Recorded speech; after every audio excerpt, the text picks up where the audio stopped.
আসসালামু আলাইকুম। বেশ কিছুদিন আগে আপনাদেরকে একটা ভিডিও দেখাইছিলাম যে আমাদের একটা বর প্রচুর পরিমাণে মারা গেছে। আর যদি মারা যাওয়ার কারণটা বলি তাহলে হচ্ছে আমরা বর বাঁধার পর বিষ দিছিলাম না, পরবর্তীতে রাতে ভালো আকারে বৃষ্টি হয়েছিল, এই জন্য আর কি পর মারা গেছিলো। এই যে আমার সামনে দেখতে পাচ্ছেন যে সেখানে আমি বর্তমান আছি। আর এই যে দেখতে পাচ্ছেন যে সামনে পরগুলো সবগুলো একবারে মারা গেছে, কিছু পরিমাণ পর আছে, মানে 80% পরই মারা গেছে, আর 20% কি 20%-এর থেকেও কম পর বেঁচে আছে।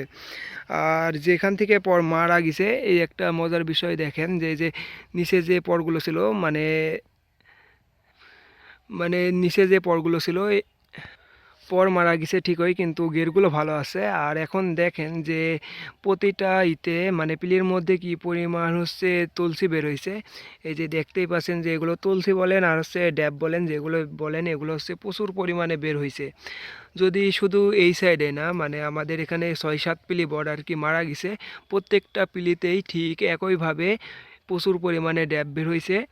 আর যদিও এগুলো সব এখন টিকবে না, এর মধ্যে থেকে মনে করেন যে অর্ধেক কিংবা অর্ধেকের কম বাঁচবে। আর ধীরে ধীরে এই যে বড় ফাঁকা হয়ে আছে এই তুলসীগুলো বড় পর হয়ে এগুলো ঠিক হয়ে যাবে। যদিও একটু সময় লাগবে, কিন্তু 2-1 বছরের মধ্যে এগুলো আবার অন্য অন্য বর্ডের মতো স্বাভাবিক হয়ে যাবে। আর আমাদের এই বটটায় প্রচুর পরিমাণে সলমা হয়েছিল, এই যে দেখতে পাচ্ছেন যে সলমার কারণে পানগুলোর কি অবস্থা। পরবর্তীতে আমরা মাথা দিয়ে বীজ দিয়েছিলাম, এখন আর কি মোটামুটি বাড়ছে। যেহেতু বর বাধাই করার বয়স খুব বেশি দিন না, এই জন্য বরের অবস্থা তেমন একটা ভালো না, অনেকটাই খারাপ।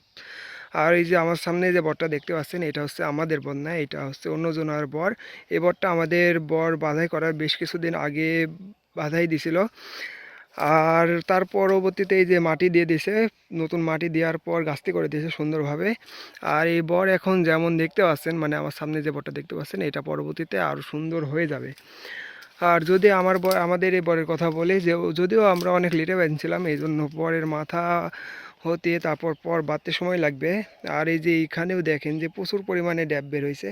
আর ওই যে এই সাইডে সব মিলে দেখা যাচ্ছে যে ধীরে ধীরে অবশ্যই ঠিক হয়ে যাবে।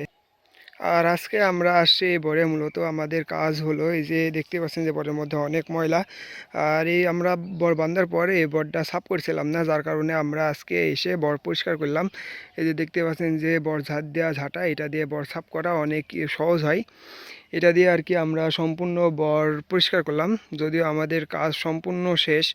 এখন যে মানে পিলের মধ্যে যে ময়লাগুলো ছিল এগুলো হচ্ছে ফেলে দিব, অ্যান্ড ফেলে দেওয়ার পর তারপর আমাদের কাজ আজকের মতো শেষ। আর আমাদের অন্য সাইডের বর এখন অনেকটাই বড় হয়ে গেছে, এত মিনিমাম অনেকটাই বড় হয়ে গেছে। বর 2-1-এর মধ্যে আমরা বরের গপ পরিষ্কার করে দিব। পরিষ্কার করার পর 1 মাস পর আর কি ওই বর বাইন্ধে দিতে হবে, যেহেতু অনেক বড় হয়ে গেছে। আর আজকের ভিডিও এই পর্যন্তই, আর আপনাদেরকে ওই বর পরবর্তীতে অবশ্যই দেখাবো। সবাই ভালো থাকবেন, আসসালামু আলাইকুম।